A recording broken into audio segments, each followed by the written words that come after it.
Hey you guys, welcome back to the channel. I am Paul, I am your host, and this is the House of Paul. All right, in today's segment, I'm gonna give you a true prison story. Actually, part prison, part parole. A little bit of history on myself. I retired a few months back from the California Department of Corrections.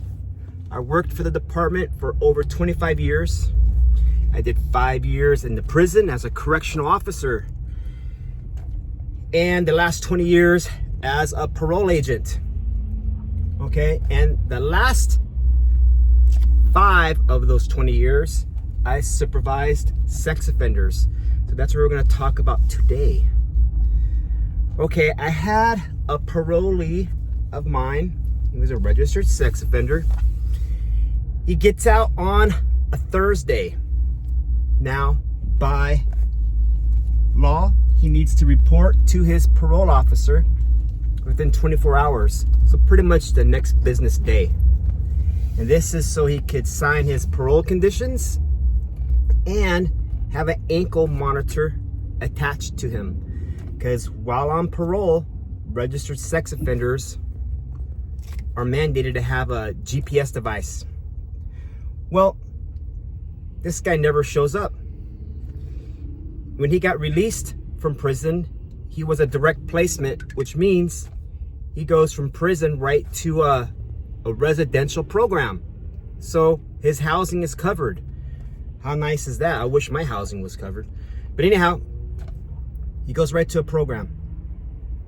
Well, the next day, Friday, I'm working. I call that program, and they said that night, which was Thursday night, he leaves. He doesn't like the sleeping arrangements because in the programs, they the regular houses, and they might have 2 up to 4 people per room. So he did not like those close sleeping quarters. Go figure, right? So he leaves. He doesn't show up Friday, so Friday night after 5, because he has until 5, we put out that warrant. Well, he gets arrested that Saturday. Because I get the alert on the phone. Gets arrested that Saturday. And that Monday when I come into work, being the good agent that I was, I go directly to the jail to interview him. See what a story is. Again, I never met the guy, just his file. So when I interview him, he pretty much tells me that he is state raised, which means, which he was telling me, he's been in the system since a juvenile. He did juvenile hall, youth authority, and his family pretty much gave up on him. And he felt more comfortable in jail and in prison. So that's where he was going, and he was okay with that. And when I asked him what happened, what about the arrest? Because I don't have the police report at this time. It's too soon. I just read the basic from the email, and my phone keeps sliding. And he tells me he leaves that Thursday night. All day Friday, he's just wandering the streets. So Friday night, he smashes like those FedEx stores, those postal annex. He smashes one of them, the windows, breaks in, and he goes after the vending machine. He breaks the vending machine. He gets a couple of candy bars, a couple of monsters, and he just waits. He waits to get arrested. Police get there, he pretty much cuffs up. He's back in jail. And then when I interview him, he says he knew what he did. He accepts what he did, and he's not gonna fight anything. He's gonna take the first deal they give him. So even before, in the Department of Corrections, we have these time frames to when to write a report and what have you. Even before I could even turn in my report, he already took the deal. He already went back for 18 months state prison. So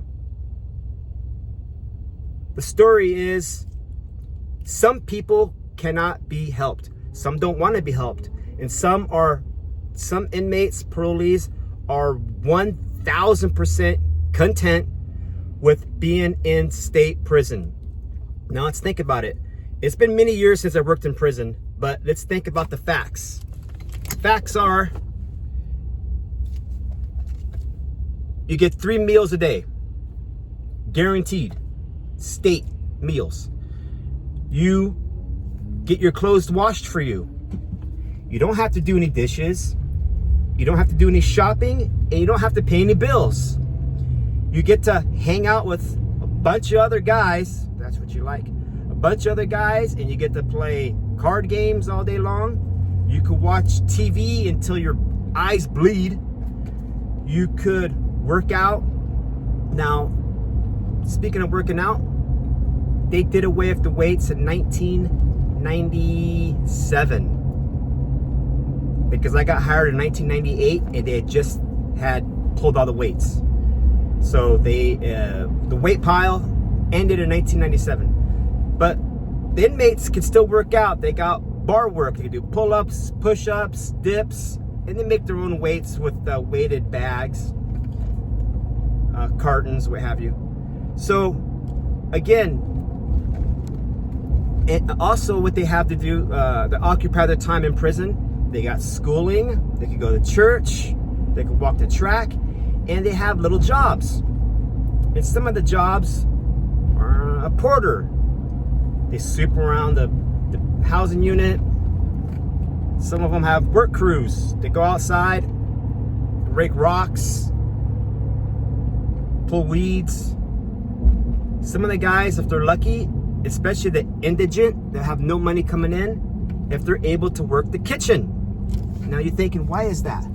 Well, the kitchen is food, and food is currency. Food is money there. So if you have no money coming in, like this guy, and you're able to land a job in the kitchen, that's a good gig because you get to eat a little extra. You get to eat a little extra, and possibly, which it happened, and I used to work the kitchen, they smuggle food back on a daily. Now, there's no refrigerators there. They can't put no meat, but they could definitely bring stuff for the day. Tortillas, cheese, eggs, and then they get cookies. The famous chocolate chip cookies. They get cookies, they get little snacks, or as they call them in prison, zoom zooms and wham whams, to sneak back. So if you're an indigent inmate and you got a job in the kitchen, that might be the best job for you, because at least you get another hustle. Because in prison, everyone has a hustle. Well, most of them. They either do tattoo work, draw cards, or some of them are something to do with the illegal drug trade in there. Any other sneaking back contraband, holding contraband. But if you're able to work the kitchen, the food is the safest bet for you. So some inmates are not ready to be released. Some cannot handle this community out here. It's too much. It's too much for us working people. More or less someone who no work skills, no support, and no drive. Now, they think they're working hard in prison, but the real work is when you make it out on parole. Parole Division, the state of California, offers these guys a lot of housing, free housing. So they could always have a roof over their head as long as they don't blow it, because that happens on a daily basis. I had plenty of guys, they would make like a tour, like they're thinking they're a rock star. They go on tour from one program to the next.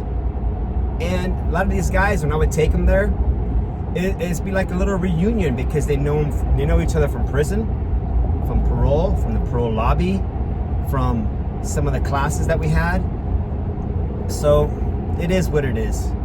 So I'm hoping you guys, this gets a little bit more insight with regards to some inmates or soon-to-be parolees are just not ready for the streets. And it's not the fault of the system. It's not the fault of the parole agent if they did not see the guy X amount of times or put X amount of notes in. No. Everyone has to take responsibility for their actions. And this parolee, well, he's now an inmate again, he took full responsibility. He said, nope, I'm not ready. This crazy streets, went right back into where he's comfortable. So there you go. Just another true story of prison and parole. You guys have a great rest of the Saturday. It's the end of the year. It is December 23rd. You guys be safe. Again, if you find this video interesting, or you could relate, you have some other stories, drop some comments, hit that button, hit that bell. You have a good one.